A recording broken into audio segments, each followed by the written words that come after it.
right, we're back, and the only way I can say start is 3-2, bases loaded, dog.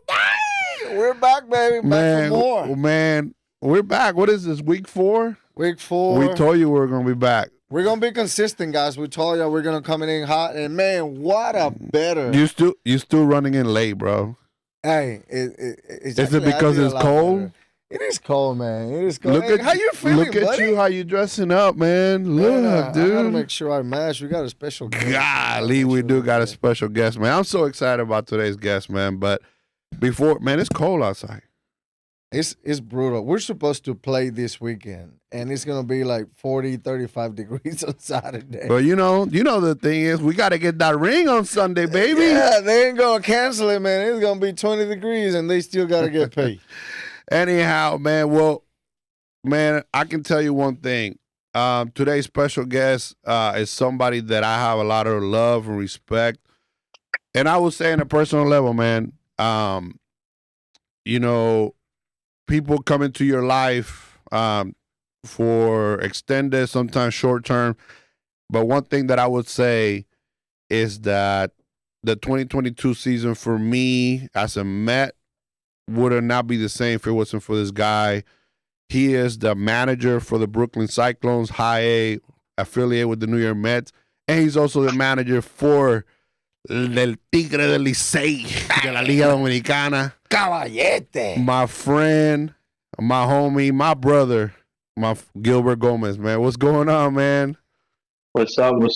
Thank you, man. Thank you for the opportunity, to be in your space. Really, really happy to be here. And man, it's been a while. It's been a while. We haven't talked in a while. We always just send messages back and forth, but we haven't had a conversation in length about things that are going on in our life. But yeah, man, how's things going, man?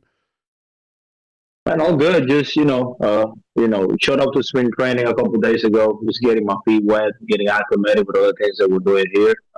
A lot of good things happening within the Mets organization. I don't think that's a secret. So right now it's just getting my feet wet again after that. Grinding of a winnable season and just getting ready to develop this guy. Have you seen the big guy? Have you seen the $700 million big guy walking around yet? You don't have to see it. You can just feel it. You can feel the aura. And you feel his presence everywhere you go. You can feel the presence. Like today he gave Beatty, right? That truck because of the number. Because Beatty was SUV. Wow. Yeah, Beatty was 22, and I'm like, bro, I wish I was wearing 22. Get some too. Man, but what an amazing ball. But before we get to know you, you say New York Mets, and I know my compadre here, he was also there. And, man, how was it like to work with this guy right here, the chubby guy, the cutie? Nah, man.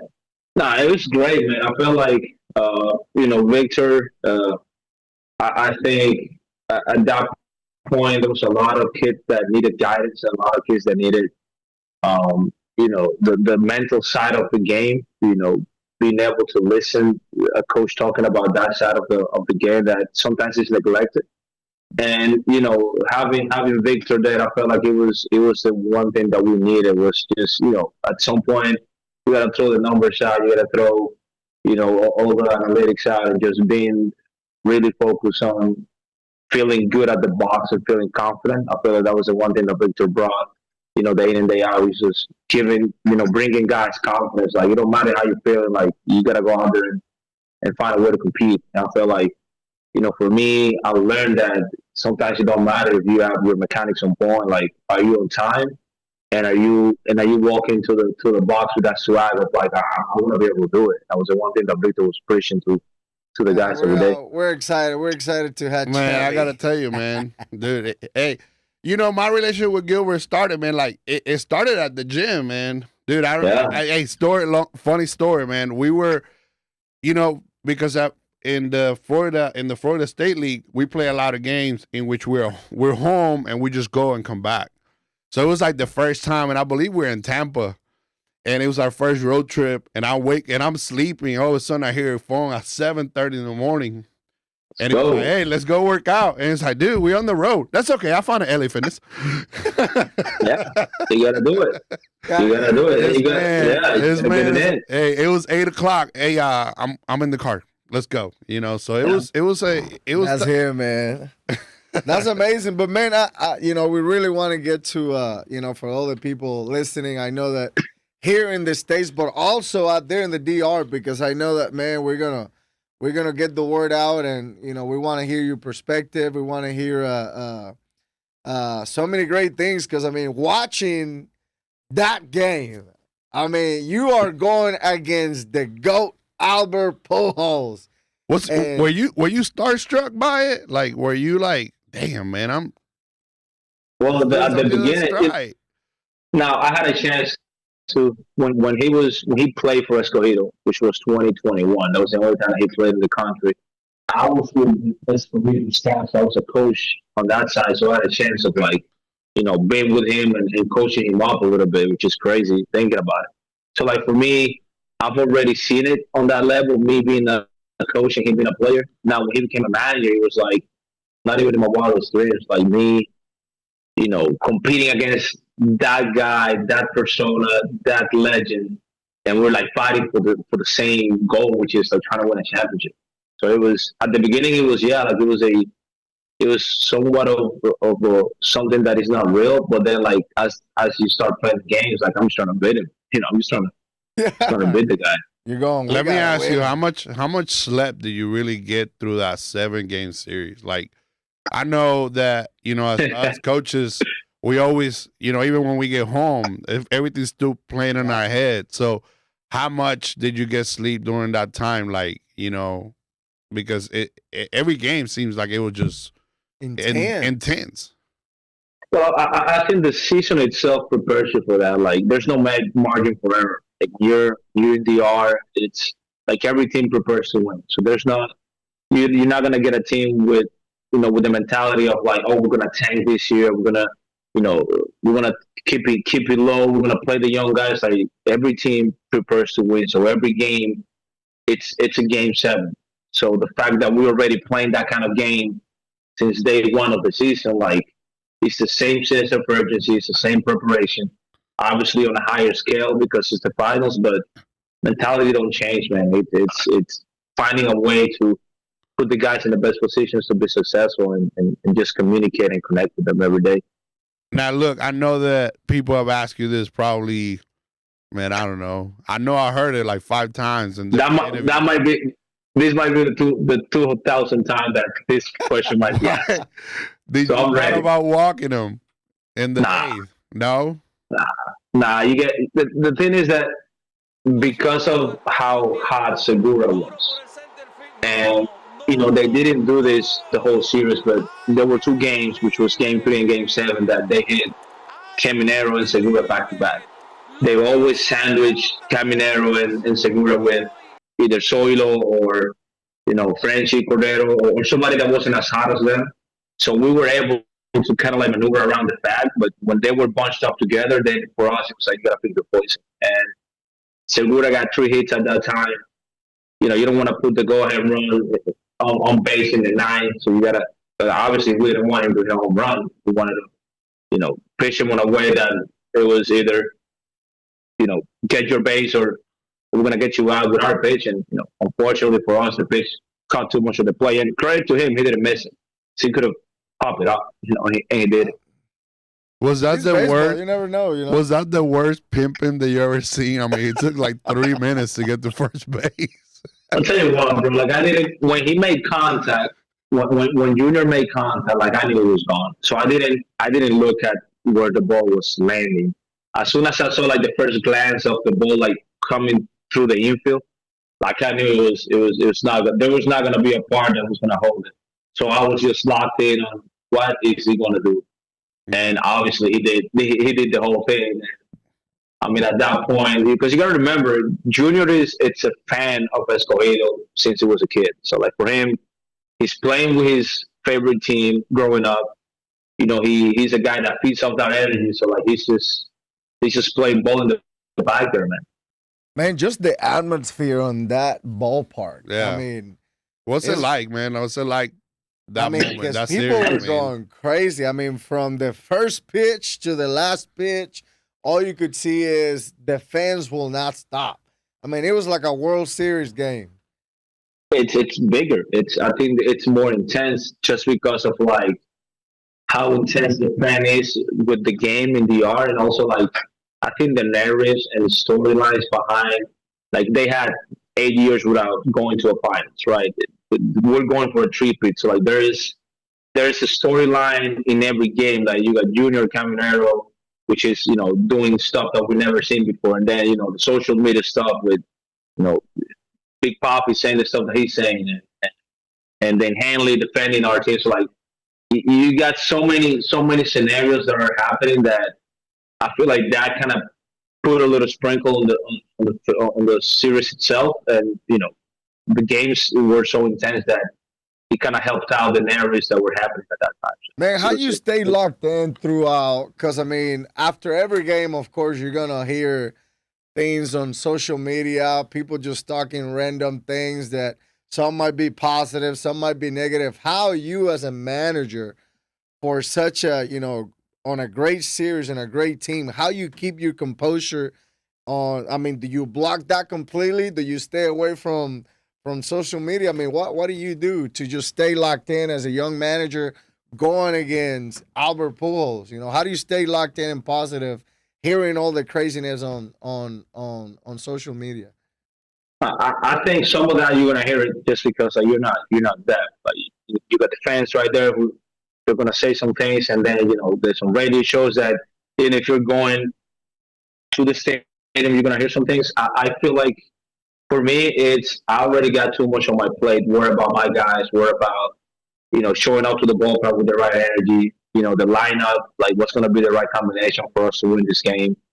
Like what the guys are gonna play. Like for me, I got so much on my plate. Worry about the game that I'm not thinking about anything else. Like for me, all my attention and all my energy, it's devoted to the clubhouse. It's devoted to the guys that I'm leading. My coaching staff, connecting with my pitching coach, with my GM. Like, so it's in honest, like you don't have time to be. Even though it might cross your mind a little bit, but right away you're thinking about what are we gonna do tomorrow to either win again, or give ourselves a chance to win. so now you shifting gears. You're going into a different atmosphere. I'm not saying minor league you want to win every night, obviously, but there's a protocol that you got to follow, right? How do you? Yeah. Can you tell us a little bit about what's your similarities and what kind of things that you do different when you're managing one or the others? Obviously, Brooklyn it's a difficult place to play. It's a difficult place to hit. So what are some of the similarities, like I said, and difference that you do as you get prepared for now this season? Obviously, you're not able to make the moves that you want to make when you're managing in the minor leagues. Like you're not gonna push everybody to win the game, but also we're trying to teach these guys the right mindset of becoming a winning player, especially playing for the Mets. We're creating a winning environment top to bottom. So like the more that we can teach these guys what it takes to be a winner, and that doesn't mean that I'm gonna put the best quote unquote matchup every single time, or that I'm gonna pinch hit for a guy that is not hitting. Like we're gonna give you the resources to be good, but also we're like holding you to the standard of like winning players show up every day, they post up. Winning players, run the bases hard. They respect the game. They will be good teammates. If you're a pitcher, you're gonna back up your base. You're gonna prepare for what you're gonna see. So like those little things that you take for granted. Those are the things that I think us as managers and as coaches we have to continue to push through. So that way, when they get to that level, if they get to that level, they don't have to learn those things. On the biggest scale, they've already seen value in it. So that's when we come up and we're trying to give them those tools that, hey, you know what, I might throw 100, but if I can be in zone, or if I can back up my base or free my position, like it don't matter because once you get to the big leagues, those things are going to be magnified. It's crazy, Gilbert. The things, the little things that you talk about here, backing up the throw, base running correctly, cuts, simple things that we learn, in our country at such a young age, they're being forgotten. They're not being taught. Here at the youth level, they're not being taught. And this is something that me and Peter have been talking about, how there's no development in terms of the little things that it takes to win a ball game. And you hit it right on the spot, like, hey, the importance of being a professional, the importance of knowing the details, the mannerisms of what it takes to become a winner baseball player. I think that's such a... Which that brings us to our next question is that, right now, clearly, Juan Soto being a Dominican player, Vladimir Guerrero, which is now coming up. I mean, what is the biggest difference? I mean, you've seen baseball in the DR, you've seen baseball here in the States, and I'm not sure if you're very familiar with youth travel ball, which is all about money, getting a ring, and you play more than what you practice. So there's really not a lot of development, which is very concerning. Because at the end of the day, we've seen that more Latin players are making it farther than players that have more tools here when it comes down. I will say not more tools, but probably there's more resources. Players with more resources are not making it to places where, in other hand, a player that doesn't have a lot of resources, like in DR, is making it farther than a kid that has it all. Well, I just think it's, you got to balance it out. Like you want to get these guys to a level of you're developing their skill set, but you also have to play. So I feel like you have to find the right mix of like getting them to compete, because the only way that you're going to be able to develop those winning intangibles that we're talking about is by playing the game and playing the game to win and trying to win every single game and caring about winning. So, and if you're only practicing those things, like if you're only practicing your skill set, you never get to experience what it's like to compete for whatever trophy you're competing for, whatever tournament you're competing. But also, like, especially for us in DR, like, we gotta be really good at a really young age in terms of like the skill set.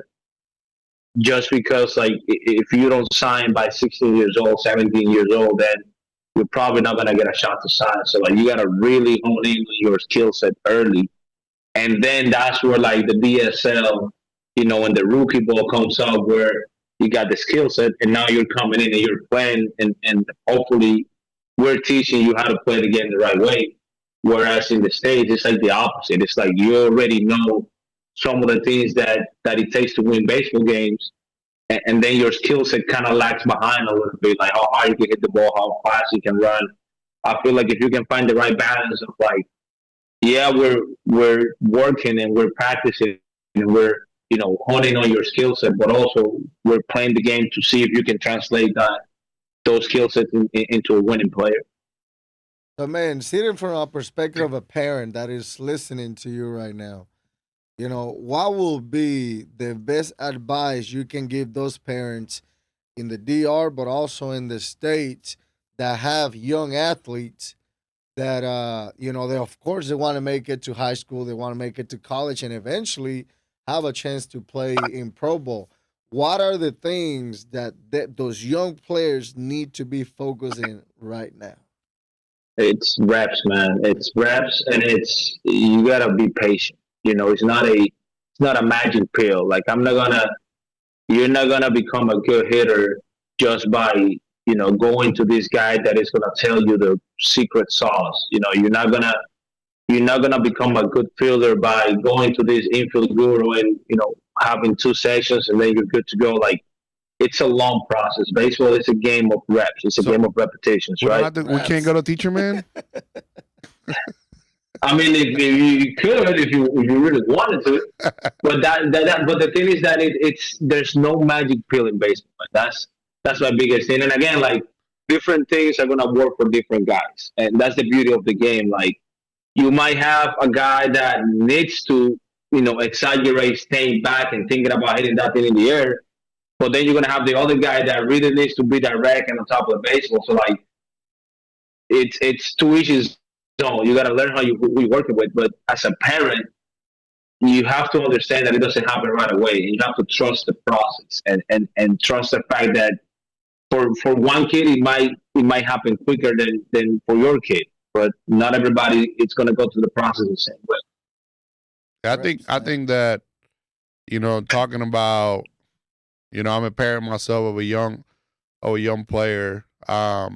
Yeah, you're right about when it talks about reps and understanding the process, and I think but the one thing that I think parents need to understand is that it takes time. And Baseball's hard, man. baseball's hard, man. And Baseball's look, hard. and I had a different perspective. Look, I'll say I'm guilty.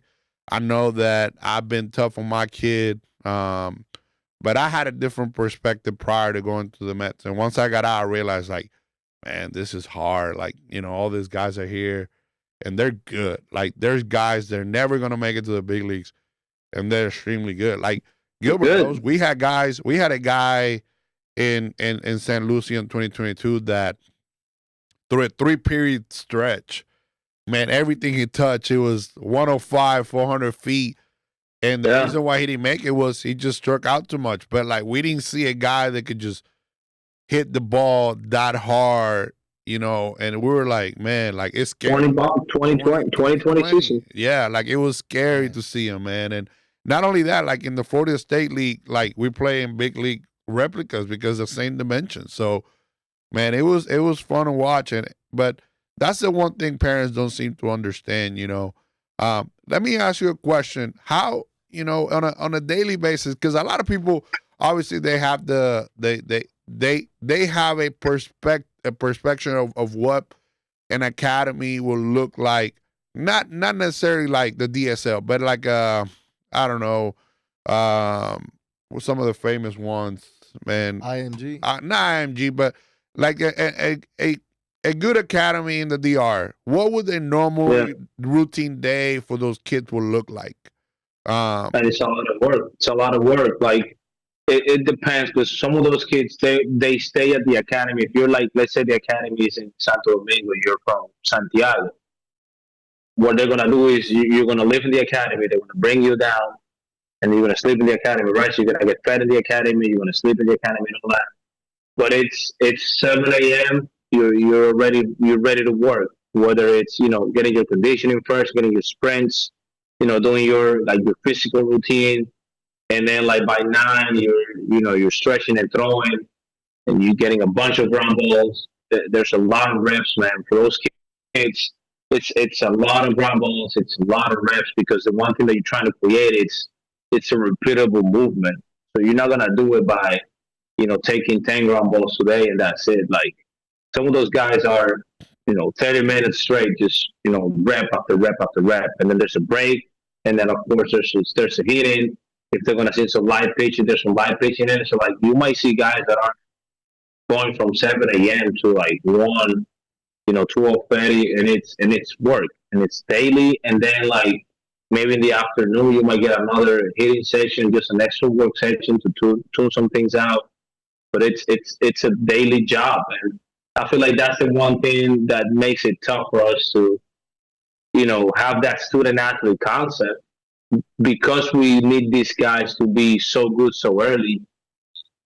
Studying and playing ain't the right combination. So that's why you see guys studying like on the weekends, which I don't think is the best thing for their educational perspective. But like you're trying to make it to a professional team, like something's got to give.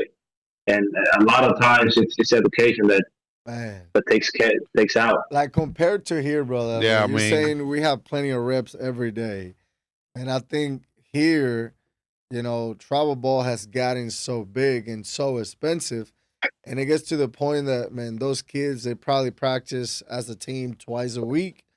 They play Saturday and Sunday, And if you have a dedicated athlete, he is doing some private lessons on the side. Like it's not a Yeah. joint practice like you guys are doing it like constantly every day.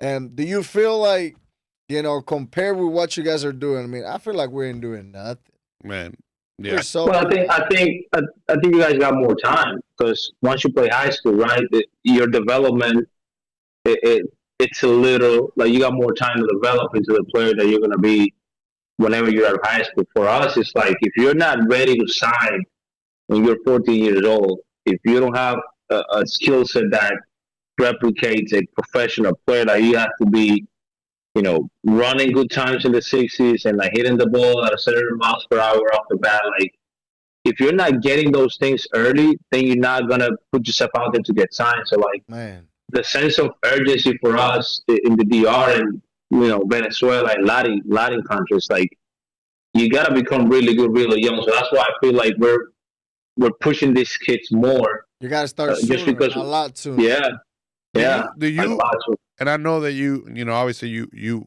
were at the DSL for 1 or 2 seasons, if I'm not mistaken.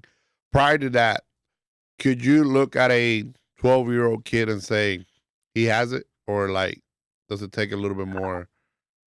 for me, man. Like I don't know how scouts do it, man, because like I've watched some kids and I'll be like, man, this guy has a good swing, and then like he doesn't develop physically. So like it's credit to those scouts, man, because they're seeing some things like fast speed and actions and like body types, and they're projecting. But for me, like I- I've always I've always wanted to see the guy once he comes in. Like I already know he has a talent. Like what are you doing with your talent? Like are you raw? You know how to play the game? Did you play? That's one thing. Like you can tell when a guy comes into our system, and it's a guy that has played a lot of games before he signed, or compared to a guy that it's all tryouts and practice setups. Like you can tell that the swings are not, they're not educated swings. The approach is not there.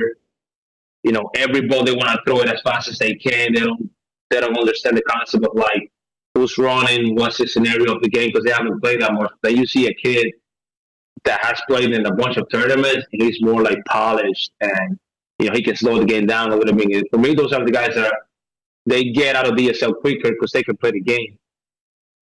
Yeah, no, They can play the game, but and look, and certain things, you're right. You're supposed to play. You need to play. That's the thing. I think that the misconception around here, obviously, with weather, and we're playing so early. Like for example, this weekend. I mean, right now here in Dallas is 30 30 degrees. I mean, Yep. and Cold.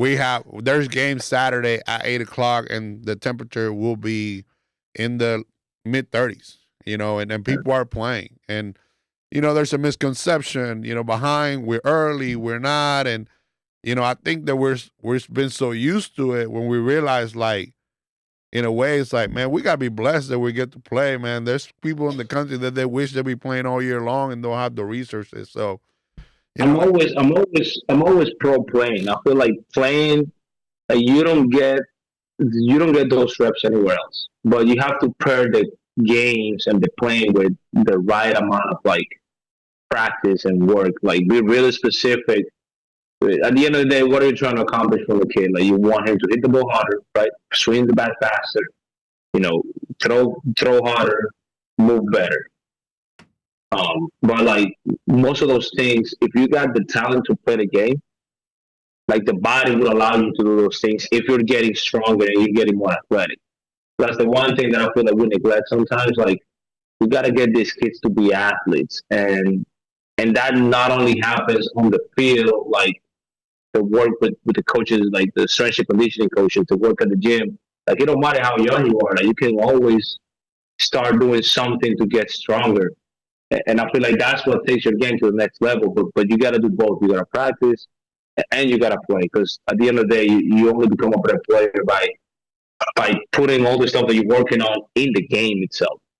Man, and I think that'll probably be the last question coming from me. But like there on a regular basis, of course, you guys are practicing Monday, Monday to Sunday. I mean, it's every day. Yeah.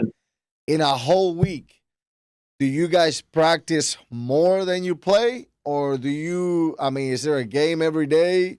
Or is there practice every day and then you practice, maybe you have 2 games that week and then you keep going? Like, how you guys balance it out where is there more practices than game or is it about the same? Well, I know that what those guys are trying to do is they're trying to see live pitching as much as they can. So even if you're not playing, even if you're only playing once a week, or if you're not playing any games this week, maybe because it depends on the time too. Sometimes there's some tournaments in between the academies, and that's where the guys are playing more. But they're usually trying to see live pitching as much as possible. Whether it's bringing guys that were professional pitchers and like paying them for those guys to come in and throw to them X amount of pitches. That's something that those kids are facing 22, 23, 24-year-old arms when they're 12 years old. Wow. Just for them to start, for them to start seeing crazy. just for them to start seeing like 88, 90, 91 mile per hour fastballs. Now because that's what you're going to see when you sign. So the quicker that you can get your body and your timing accustomed to seeing real velo, not only machine velo, but like an arm coming at you and trying to like come out. So they're big on that. They're trying to see as much live pitching as possible, but more is not better every time. I feel like there's always the right balance because remember you're dealing with kids, so like they're 12-year-old kids, so you have to really be good at like planning how you're gonna work because it's not only giving them a lot of work, but you have to also allow them time to recover and to be kids, man. Like at the end of the day, those kids are, they're 12-year-old and they want to have fun. So like not everything needs to be. So there's a fine line between what we do, which I feel like obviously we're getting results because we're getting these guys good at a really young age, but also I feel like sometimes we're pushing those guys too far where, we're cutting their childhoods and actually putting them in danger to actually getting hurt as well because like they're kids, so you need to really balance it out. So those guys, I mean, here you have kids always the same age, they always play together. Man, if you have a 22-year-old here throwing against a 12-year-old, they're calling Child Protective Service on me. They're going to think we're crazy. But, I mean, I've seen it. I've seen it, man. Like, it's those guys. There's some guys, some pitchers that, they didn't make it, and that's the way of them, what they do for a living. They go from academy to academy. And it's like, I'm going to throw Monday, I'm going to go to, let's say, Victor's Academy, and I'm going to have a 60-pitch session. Bring me your best prospects.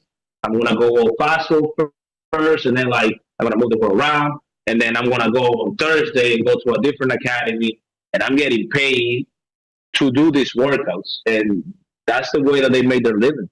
Man, I love it because here, we got so many parents that are concerned about playing up. And then you got kids out there that, I mean, they're young, but they're they're facing a grown adult. And you're like losing or like, oh, he's too old, he can be here. But that's what's making the difference these days that these young guys, they're passing everybody by. They're 13, 14, and they're able to hit 85, 90, and you're like, what?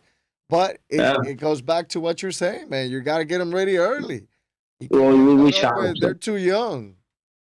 You got to challenge them because once they sign, you can have a 17-year-old prospect playing against a 26-year-old guy in low A or in high A. So, like, you got to get them ready for that. That's big. So all you parents hearing, it's okay. It is okay. And it's okay to struggle. Let them play up. Well, man. Yep. I just want to say, Gilbert, like I said earlier, man, from the bottom of my heart, man, the love here is pure from my family. I know that, and I will say this, man, he was the one guy that really took me under his wing. And, man, like our conversations were endless, man. There were days that I'm sure he was like, man, I wish I could get through to him. And there were days that I was like, man, I wish I could get through to him, but the job got done, man. And there was days that we got there at 11:30 for 7 o'clock games, and you see us in the cages trying to figure out ways to how we're going to get better at these guys. But the love is pure, and I know deep in my heart that God's gonna put us an opportunity that we'll wear the same uniform again one day. And man, I'm so proud of the success you've had, and I can't wait to what the future holds. And I said it here about in the first few episodes. I said that I believe that you were going to be the next manager for the World Baseball Classic. So I'm sticking to it. I'm making that call. I hope you really get it. But man, I'm so proud of you, man. Oh, thank you, man. I think the biggest thing about this game, bro, like it's a lot of camaraderie that comes with it. Like there's a lot because baseball is a game of struggle, and that's the one thing that everybody needs to understand. Like you're gonna fail a lot, so you have to rely on good people to be around you as a player to go through it, and then as a coach to be able to come up and show up every day with the right intentions of like getting the kids better. Because like you just said, like you're gonna go through through a point that it don't matter what you try, like the guy still that slump. So like, what are we doing to keep ourselves positive first as a group to be able to transfer that energy to the player? Because like players are gonna feed off the energy of the coach, and if they see us not believe, hey, let me tell you, bro, if they see you not believing in them, then they're not gonna believe in themselves. Because this game is already tough. So like, as a parent, as a coach, the more positive reinforcement, like. You can be hard on them, but be hard on the process, not necessarily on the result. Like, are you doing the stuff that you need to do to get better? Are you like showing up, working out? Are you listening to your coaches? Why are you looking at me whenever he says that? Don't look at me when you said that. I'm positive. Hey, so listen. So we have Samuelito is Victor's. No, he knows. Gilbert knows. Hey, he's hard. So Victor's coaching third base, and I'm on first base, and Samuel, he may strike out or swing at a bad pitch, and you see Victor like, and I'm like, come here, Samuel, I got you. Like he's fighting him, and I'm loving him, but we love it, man, we love it, and but it's true. It's true. Yeah. The process, man. Like, if you're a parent, if you want to be hard on your kid, like be hard, because the result is gonna come and go, and we want our kids to be stars. But like, are we preaching the process? Are we preaching like what are you gonna do the next day? Whether you're good or bad, like it's already done. We have to show up and do the stuff that we need to do every day. That's just the consistency of the game. It's a lot of consistency. A lot of consistency. Yeah. Let's give it up for the man. Yes, sir. Yes, sir. Man, hey, stop staring at me whenever he talks about that, dude. Stop staring at me. With that being said, hey, we want to thank Gilbert for coming out, and don't forget to hit that subscribe button. And we wish you nothing but the best, Gilbert, this year in Brooklyn and next year with the Licey, and maybe y'all get back to that championship again, man. So. Thank you. The only thing I'm going to say is 3-2 bases loaded, dog.